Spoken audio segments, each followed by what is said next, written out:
Hello guys, अस्सलाम वालेकुम, नमस्ते। आज जो हमारा टॉपिक है वो है अल्कोहलिक फर्मेंटेशन और एनारोबिक रेस्पिरेशन। उसमें अल्कोहलिक फर्मेंटेशन है और दूसरा है लैक्टिक एसिड फर्मेंटेशन, जो आज हम पढ़ेंगे। देखिए, अगर आपने पहला लेक्चर नहीं देखा है, पहला लेक्चर अबाउट द ग्लाइकोलाइसिस है, अगर वो आपने नहीं देखा तो आपको ये लेक्चर समझ में नहीं आएगा। तो आप पहले वो लेक्चर देखें, उसकी लिंक डिस्क्रिप्शन में दी हुई है। एंड उसके साथ ग्लाइकोलाइसिस के 10-20 MCQs हैं प्रैक्टिस के लिए, वो भी उस लेक्चर में है, वो भी आप करें ताकि आपको वो लेक्चर अच्छे से समझ में आए और फिर आएँ आप जो है ना एनारोबिक रेस्पिरेशन और पायरुविक एसिड पे। तो ये कि पायरुविक एसिड क्या है, इसकी fat of the pyruvic acid क्या है, इसके मेजर पाथवे कौन से हैं, जो मैंने आपको बता दिया कि alcoholic fermentation, lactic acid fermentation and aerobic pathway. सबसे पहले ग्लूकोज। देखें, ग्लूकोज 2 पायरुवेट में चेंज हो रहा है या कन्वर्ट हो रहा है, ये ग्लाइकोलाइसिस का टॉपिक है जो मैंने पढ़ाया था आपको, जो मैंने आपको सिखाया था कि ग्लूकोज जो है ना 2 पायरुवेट में कैसे बना है, पूरा प्रोसीजर मैंने आपको बताया था। उसके बाद है, अगर पायरुवेट बन गया, अच्छा अब जो पायरुवेट बन गया उसको कैसे यूटिलाइज़ करेंगे हम। ठीक है, देखें, अब अगर पायरुवेट बन गया, ऑक्सीजन मौजूद है, तो कौन सा प्रोसेस होगा। तो पायरुवेट पहले चेंज होगा एसिटाइल कोएंजाइम में, माइटोकॉन्ड्रिया अंदर जाएगा और क्रेब्स साइकिल के थ्रू एटीपी देगा हमें। ये होगी एरोबिक रेस्पिरेशन पाथवे। कौन सी? Aerobic respiration pathway. अगर कौन सी चीज़ मौजूद है? ऑक्सीजन मौजूद है। अगर ऑक्सीजन नहीं मौजूद है तो फिर क्या होगा? इथेनॉल और लैक्टिक एसिड फर्मेंटेशन होगी। अब हम सीखेंगे कि इथेनॉल और लैक्टिक एसिड फर्मेंटेशन क्या है। सबसे पहले अल्कोहलिक फर्मेंटेशन। अल्कोहलिक फर्मेंटेशन है क्या? अल्कोहलिक फर्मेंटेशन में क्या है कि ग्लूकोज का एक मालिक्यूल है और एक शुगर है। ग्लूकोज क्या है? शुगर है। ठीक है, शुगर का एक मालिक्यूल जो है ना वो किस में चेंज हो रहा है? एक अल्कोहल और कार्बन डाइऑक्साइड में चेंज हो रहा है। ये हो रहा है अल्कोहलिक फर्मेंटेशन। आपको मैंने बता दिया कि पहले अल्कोहल किस में चेंज होगा, ग्लूकोज किस में चेंज होगा या शुगर किस में चेंज होगी? पायरुवेट में। उसके बाद क्या होगा कि जो पायरुवेट है वो चेंज होगा किस में? अल्कोहल में। अल्कोहल में कितने कार्बन है? 2। जाहिर सी बात है, 2 कार्बन पायरुवेट में तो कितने कार्बन है? 3 कार्बन है।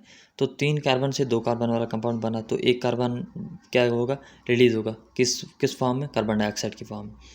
तो क्या बनता है पायरुवेट? अगर अल्कोहलिक फर्मेंटेशन हुई तो क्या प्रोसीजर है या प्रोडक्ट क्या? ये है कि अल्कोहल बनेगा और दूसरा कार्बन डाइऑक्साइड। सबसे पहले क्या होता है कि पायरुवेट, इसका 2 स्टेप है अल्कोहलिक फर्मेंटेशन की। पहला स्टेप, पायरुविक एसिड को डीकार्बोजाइलेट करो। डीकार्बोजाइलेट मतलब उससे कार्बन डाइऑक्साइड रिमूव करो पायरुविक एसिड से। अगर जैसे ही पायरुविक एसिड से आप कार्बन डाइऑक्साइड रिमूव करेंगे तो क्या बन जाएगा?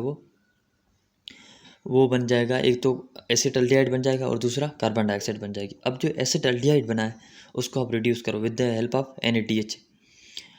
किससे रिड्यूस करेंगे आप? With the help of NADH। NADH कहाँ मिला था हमें? ग्लाइकोलाइसिस प्रोसेस में आप देखेंगे 2 NADH हमें मिले थे। ठीक है, और अब क्या है कि इथाइल अल्कोहल बन गया, इथाइल अल्कोहल और अल्कोहल बन गया। अब देखें, इथाइल अल्कोहल जो है ना वो टॉक्सिक है। टॉक्सिक मतलब इसमें पॉइजनस है, हम यूज़ नहीं कर सकते, इवन प्लांट्स भी यूज़ नहीं कर सकते, प्लांट स्टोर भी नहीं कर सकते। ठीक है, और ना ही इसका दूसरी प्रॉब्लम है लैक्टिक एसिड। अगर हमारी बॉडी में बन गया है ना लैक्टिक एसिड, हम रिमूव कर सकते हैं या उसको फिर वापस चेंज भी कर सकते हैं। लेकिन पायरुविक का अगर अगर अल्कोहलिक एक बार बन गया है ना तो ना हम उसको ब्रेक कर सकते हैं, ठीक है, in the presence of oxygen, ना ही उसको हम कार्बोहाइड्रेट में वापस कन्वर्ट कर सकते हैं। तो ये इसलिए पॉइजनस है।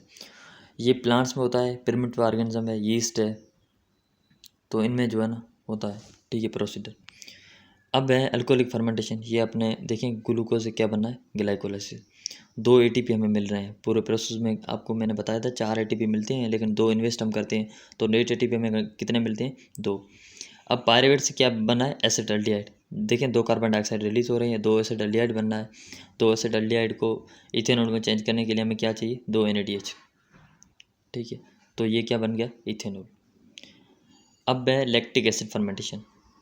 अब देखिए लैक्टिक एसिड फर्मेंटेशन में क्या होता है? लैक्टिक एसिड फर्मेंटेशन में जो है ना पायरुविक एसिड डायरेक्टली रिड्यूस होता है। लैक्टिक एसिड में 3 कार्बन है, पायरुविक में 3 कार्बन, तो उसमें डीकार्बोजाइलेशन का प्रोसेस नहीं होता, डायरेक्ट पायरुविक एसिड है वो रिड्यूस होता है by the help of NADH, जो हमें कहाँ मिलती है? ग्लाइकोलाइसिस प्रोसेस में। और लैक्टिक एसिड फर्मेंटेशन का प्रोसेस हमारी बॉडी में भी होता है। अगर हम एक्सटेंसिव एक्सरसाइज कर रहे हैं या रनिंग कर रहे हैं या भाग दौड़ बहुत कर रहे हैं, ठीक है, तो फिर ये प्रोसेस होता है।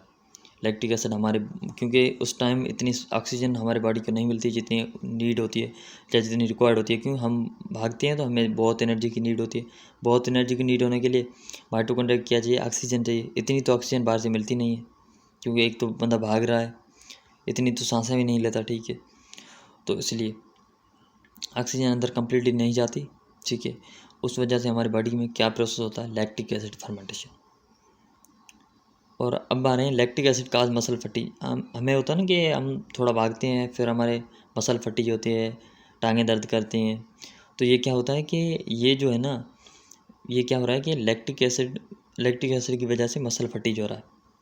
जैसे ही हम रुकेंगे, थोड़ी देर बैठेंगे और बहुत बड़ी बड़ी सांसें लेंगे, ठीक है, और रिलैक्स होंगे, सोएंगे, तो बिल्कुल सेट हो जाएंगे। क्योंकि जो हमारी बॉडी में लैक्टिक एसिड स्टोर हुआ है या जो जमा हुआ है ना, जो बन गया है, वो अगर उसको ऑक्सीजन की सप्लाई सही मिली तो वो निकल भी जाएगा, मतलब लैक्टिक एसिड ब्रेक हो जाएगा। समझ गए अब? उसको कहते हैं ऑक्सीजन डेड टर्म, मतलब रिक्वायर्ड जो ऑक्सीजन की वो रिक्वायरमेंट जो लैक्टिक एसिड को रिमूव करें हमारी बॉडी से, उसको क्या कहते हैं, ऑक्सीजन डेड। अब आता है कि लैक्टिक एसिड फर्मेंटेशन कैसे हो रही है। ग्लूकोज से देखें क्या बना है, 2 पायरुवेट, 2 पायरुवेट से क्या बना है, 2 लैक्टेट। अब देखें कि ग्लूकोज से पायरुवेट में हमें क्या मिले हैं, 2 NADH मिले हैं। 2 NADH कहाँ यूज़ हो रहे हैं, पायरुवेट से लैक्टेट में आने के लिए, ठीक है। एरो दिए हुए देख रहे हैं आप। नेट ATP कितने मिलते हैं, 2। ये ऊपर वाला प्रोसेस ग्लाइकोलाइसिस का है, नीचे वाला प्रोसेस लैक्टिक एसिड फर्मेंटेशन का है। अब जो हम MCQs करेंगे इसके कि MCQs कैसे कैसे आ सकते हैं या कैसे होते हैं। Only partial break down of the glucose molecule. Partial break down मतलब ग्लूकोज जो है ना पार्शियल ब्रेक डाउन हो रही है ग्लूकोज की, वो किस में होती है, एनारोबिक रेस्पिरेशन में, ठीक है। उसके बाद आ रहा है respiration carried out in the absence of oxygen, anaerobic respiration. Wastage of anaerobic respiration include. आप अगर अब ये बताएं कि wastage of anaerobic respiration, anaerobic respiration होती है तो लैक्टिक एसिड मिलता है, इथेनॉल मिलता है, कार्बन डाइऑक्साइड मिलता है, ऑल ऑफ दिस। और उसके बाद है इन yeast alcoholic fermentation result through anaerobic respiration. जाहिर सी बात है यीस्ट में अल्कोहलिक फर्मेंटेशन हो रही है, किसकी वजह से, एनारोबिक रेस्पिरेशन की वजह से। अब which of the following option does not hold good regarding anaerobic respiration of the fermentation. Good regarding anaerobic respiration of the occur inside the mitochondria. आप क्वेश्चन पढ़ लें, which of the following option does not hold good regarding anaerobic respiration, मतलब कौन सा इसमें option है जो anaerobic respiration के लिए सही नहीं है या उसके रिगार्डिंग सही नहीं है। अगर इनसाइड द माइटोकॉन्ड्रिया गलत है, पहला ऑप्शन गलत है, मतलब जो हमें सही होगा वो यही होगा हमारे लिए, क्योंकि partial break down of glucose अगर सही है, net gain of only 2 ATP सही है, तो नन ऑफ दिस हो नहीं सकता, क्योंकि only inside the mitochondria. Anaerobic respiration आपको मैंने बता दिया कि कहाँ होती है, साइटोसोल अंदर होती है और माइटोकॉन्ड्रिया अंदर नहीं होती। Select the incorrect matched pair. End product of alcoholic fermentation ethanol plus carbon dioxide, alcoholic fermentation. Select incorrect, incorrect का बोला है ये कि मैच ए सही है। End product of lactic acid fermentation, lactic acid plus carbon dioxide, ये गलत है, क्योंकि इसमें कार्बन डाइऑक्साइड नहीं मिलेगी। लैक्टिक एसिड में हमने देखा था ना कि डीकार्बोजाइलेशन का प्रोसेस नहीं हो रहा तो कार्बन डाइऑक्साइड नहीं मिलेगी, तो ये गलत है। हमारा ये लेक्चर जो आज का कंप्लीट हुआ, MCQs भी कंप्लीट हुए। अगर अभी तक आपने मेरा चैनल सब्सक्राइब नहीं किया तो चैनल सब्सक्राइब करें। अगर आपको ये स्लाइड्स चाहिए तो आप मुझे मेरा व्हाट्सअप नंबर दिया हुआ, आप मैसेज कर सकते हैं। अगर ग्रुप में ऐड होना चाहते हैं तो भी मैसेज कर सकते हैं। Stay connected. हमारी जो टेस्ट ये लेक्चर सेशन चल रहा है, ये जैसे ही एंड होगा आपकी 1-2 टेस्ट होंगी, वो कम्युनिटी में एक्टिव होंगी।